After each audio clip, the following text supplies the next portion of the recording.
अभिवादन स्वीकार कीजिए ब्रजेश मिश्रा का। आप देख रहे हैं द डिबेट। और बहनों भाइयों, हम बात करेंगे इस वक्त बेहद भयानक तरीके से बढ़ रही महंगाई की, और महंगाई के चलते देश में किस प्रकार हाहाकार मचा हुआ है, इस विषय पर हम अमली के कैराना से 2 आरोपी गिरफ्तार किए गए। अजीज सलीम अहमद और कफील अहमद गिरफ्तार किए गए हैं। कई दिन से पुलिस हिरासत में थे दोनों आरोपी। और चरम पर है, महंगाई को लेकर हाहाकार मचा हुआ है।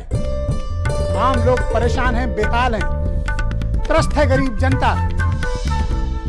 हाहाकार मचा हुआ है निम्न मध्यम वर्ग में, और बेहद परेशान है मध्यम वर्ग, और बड़ा चिंतित है सैलरीड क्लास, यानी नौकरी पेशा वाला तबका। अमीर लोग जिनके पास बेशुमार दौलत है,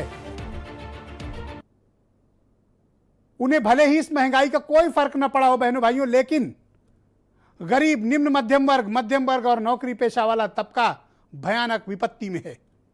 इस महंगाई ने उसकी कमर तोड़ दी है। जनता में हाहाकार मचा है, त्राही त्राही मची हुई है।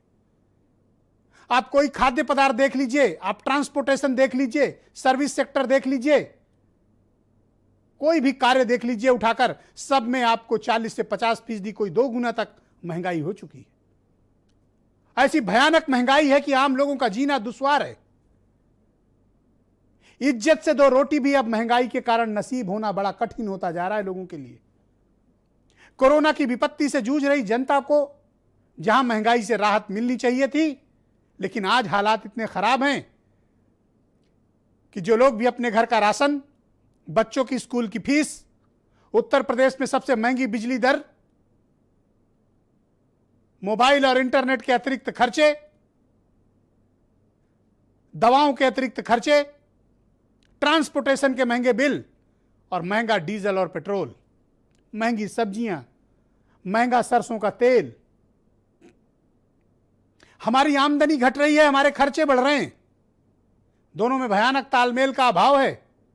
महंगाई दर भयानक तरीके से बढ़ रही है। जनता करे तो करे क्या? इस बढ़ती हुई महंगाई ने वाकई में जनता को परेशान करके रखा हुआ है। महंगाई डायन बनकर लोगों को खा रही है। सरकार का काम है, और सरकार की यह व्यवस्था होनी चाहिए थी कि लोगों के इस दुख तकलीफ में महंगाई के इस पर नियंत्रण स्थापित किया जाना चाहिए था। लेकिन अफसोस की बात यह है कि सरकार की कोई नजर और कोई ध्यान नहीं है इस महंगाई को कम करने में। मैं उदाहरण के साथ कहना चाहूंगा,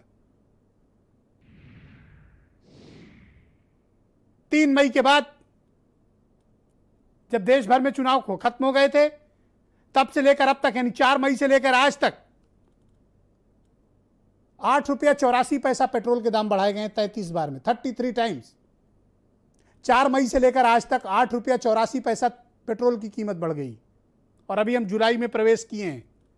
महज 2 महीने के भीतर पेट्रोल का दाम लगभग 9 रुपए बढ़ गया, और 8.25 रुपए, यानी 8.35-40 के आसपास, 8.5 रुपए के आसपास डीजल की कीमतें बढ़ी। और यह सब कुछ 2 महीने के भीतर हुआ है। जाहिर सी बात है कि जब पेट्रोल डीजल की कीमतें बढ़ेंगी, उसका सीधा इंपैक्ट परिवहन व्यवस्था पर आएगा। राज्य सरकार, केंद्र सरकार अपने खजाना भरने में इस कदर तल्लीन है कि उन्हें इस बात की कोई फिक्र नहीं कि गरीब आदमी मरा जा रहा है। 2014 से अगर आज का मुकाबला करें तो कीमतें लगभग हर क्षेत्र में 2 गुनी हो चुकी हैं, और कीमतें बेतहाशा बढ़ रही हैं। हमने कभी सपने में भी कल्पना नहीं की थी कि गरीब आदमी का तेल, गरीब आदमी के खाने का खाद्य तेल, सरसों का तेल आज 210 रुपया प्रति लीटर उपलब्ध है। किस कदर महंगाई कोई सोच सकता है? पाम ऑयल हो या दूसरे खाद्य तेल हो, दूसरे वनस्पति हो, बेहद महंगे। सब्जियों की कीमत आसमान में। फल तो अब सिर्फ बड़े लोग खा सकते हैं, मध्यम वर्ग के लिए फल नहीं रह गया है। आपकी औकात के बाहर की बात हो गई है फल खाना। कुछ सड़े हुए आम खरीद के खा लीजिए, बस वही आपकी किस्मत है। स्वास्थ्यवर्धक फल तो अब नसीब नहीं है। आप किसी से मिलने जाएं, अगर आपको मिठाई की जगह फल खिलाए तो आप समझिए कि वो अमीर आदमी है। कोई पेट्रोल डीजल की गाड़ी से चल रहा है तो समझिए वो अमीर आदमी है। इस कदर महंगाई बढ़ना ये अपने आप में त्रासदी है।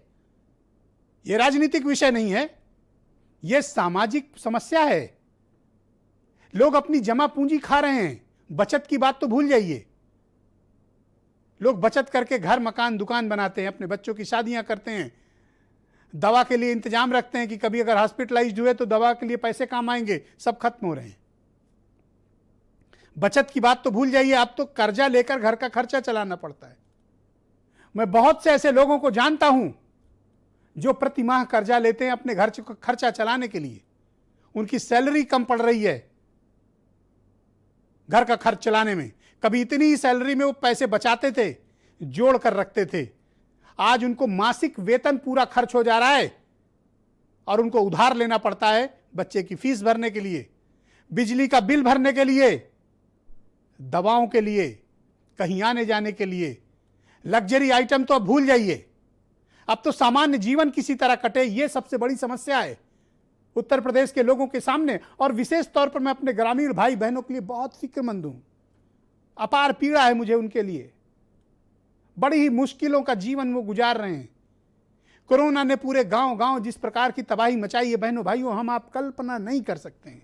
बहुत ही भयानक विपत्ति में हमारा गांव ग्रामीण मजरा और पुरवा है। खाने के लाले हैं लोगों के। 4 किलो राशन देने वाले अगर ये सोचते हैं कि उतने से किसी का जीवन चल जाएगा, तो जीवन नहीं चलेगा, बस उसकी जान बच जाएगी। लेकिन क्या यह जीवन है? जीवन के सबसे निम्नतम स्तर पर ले जाकर भारत के गरीब लोगों को खड़ा कर दिया गया है। कौन जिम्मेदार है इसके लिए? हमें इसका जवाब चाहिए और इस स्थिति से करोड़ों लोगों को निकालना होगा। अगर हालात जल्दी ठीक नहीं हुए तो ये स्थितियां बहुत बिगड़ेंगी। लोगों के काम धंधे बंद हो रहे हैं, बड़े पैमाने पर बेरोजगारी फैल रही है। करोड़ों लोग बेरोजगार हो गए हैं कुछ महीनों के भीतर, उनके काम धंधे बंद हैं। कुछ तो कोरोना की तबाही, जीएसटी का इंपैक्ट, नोटबंदी का इंपैक्ट, भारतीय अर्थव्यवस्था का लगातार नीचे जाना और उस पर से सरकार का लगातार इन सब चीजों पर टैक्स की वृद्धि करना, पेट्रोल डीजल की कीमतें बढ़ाना और मुनाफाखोरों के जाल को और मजबूत होने देना। क्या सरकार अंकुश नहीं लगा सकती इन लोगों पर?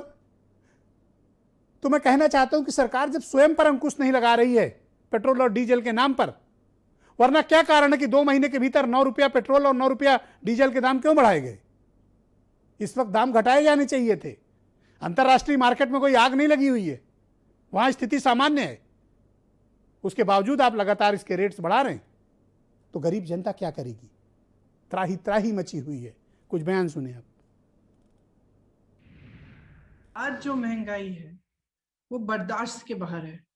1 किलो सरसों का तेल लगभग 200 रुपए के लिए मिलता है। दूसरी तरफ किसान को 1 किलो गेहूं के लिए 15 रुपए मिलते हैं। तो सिर्फ 1 किलो तेल खरीदने के लिए किसान को 14 किलो गेहूं बेचना पड़ रहा है। आज ये स्थिति है।